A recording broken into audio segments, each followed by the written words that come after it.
Hi everyone, Jake here from the Owings Mills branch of the Baltimore County Public Library, and today I am bringing you my picks for nonfiction books for teens to start the new year. First up, we have I'll Be Gone in the Dark, One Woman's Obsessive Search for the Golden State Killer by Michelle McNamara.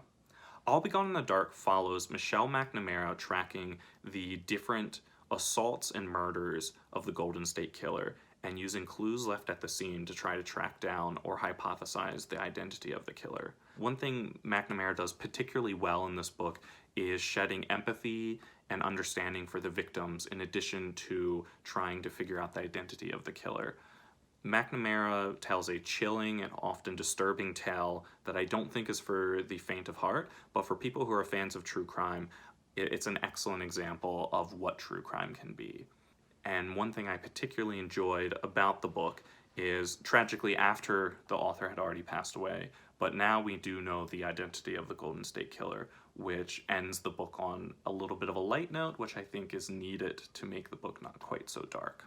If you're looking for something that might resonate a little bit more with everyday experiences of being a teen, I recommend Unslut, a diary and memoir by Emily Lindin. Unslut covers the experiences of Emily Lindin when she was in middle school. When she was in middle school, she was quickly labeled a slut and bullied both online and in person for this. When she became an adult, she sort of forgot about this, let it pass, and only vaguely thought about it every now and then.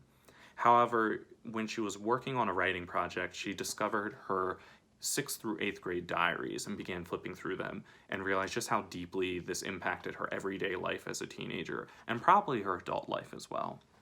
She decided she would publish these diaries and notate on the sides as an adult reflecting on some of these events, occurrences, and conversations. It's a fascinating read that really puts you in the shoes of a teenager, but also lets you get perspective of what you might think about events or behaviors when you become an adult.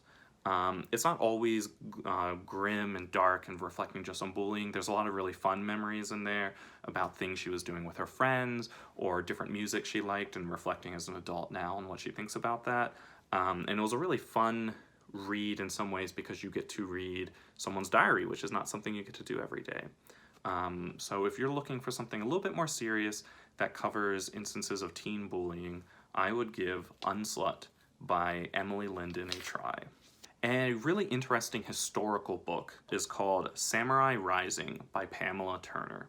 Samurai Rising follows the epic life of Minamoto Yoshitsune, who was a real historical figure in Japanese history. His family, the Minamoto family, was hunted down and frequently at war with rival samurai families as well as the shogun of Japan. From the time he was a young child, he immediately inherited many of these feuds and immediately was thrown into the midst. Minamoto's brother eventually grew to become the leader of Japan, but at that point thought that Minamoto was going to betray him and betrayed him instead. It's a fascinating journey that not only sheds further light on the feudal period of Japan, but also on samurai culture, samurai history, and is told in a really narrative, historical way that almost feels like reading just a traditional book, but because you know it's based on real facts, is even more interesting. For those gamers of you out there, I recommend Blood, Sweat, and Pixels by Jason Schreier. Blood, Sweat, and Pixels follows the triumphant and often chaotic journey that video games take to being made. Each chapter follows a different game and uses that as a way to examine different issues impacting the video game industry. Some of the games covered are Stardew Valley, and it talks about indie creators and what the process is like for small teams of video game creators. The Witcher 3, talking about international video game creators and how they impact the American market. Dragon Age Inquisition for AAA titles coming from big industry names that might be having a little bit of issues and weren't received particularly well. If you're someone who likes video games and wants to gain a deeper understanding into issues that are impacting video games and video games creators, I highly recommend Blood, Sweat, and Pixels. It covers why games end up often having bugs at release, why they often ended up being delayed, and why many of the big name video game creators are now leaving these large companies and creating small indie companies themselves. And my final choice for nonfiction books to give a try at the beginning of 2021 is a book that is going to guide all you D&D fans out there. And it's called Live to Tell the Tale. And it is by Keith Ammann. Live to Tell the Tale basically is the author breaking down different ways that D&D players can best use their characters.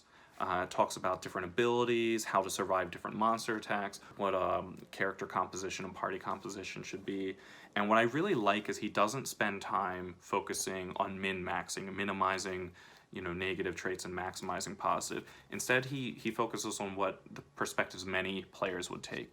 Creating an interesting character from an interesting backstory, but then how do you get the most of your spells or your abilities? What stats should you focus on?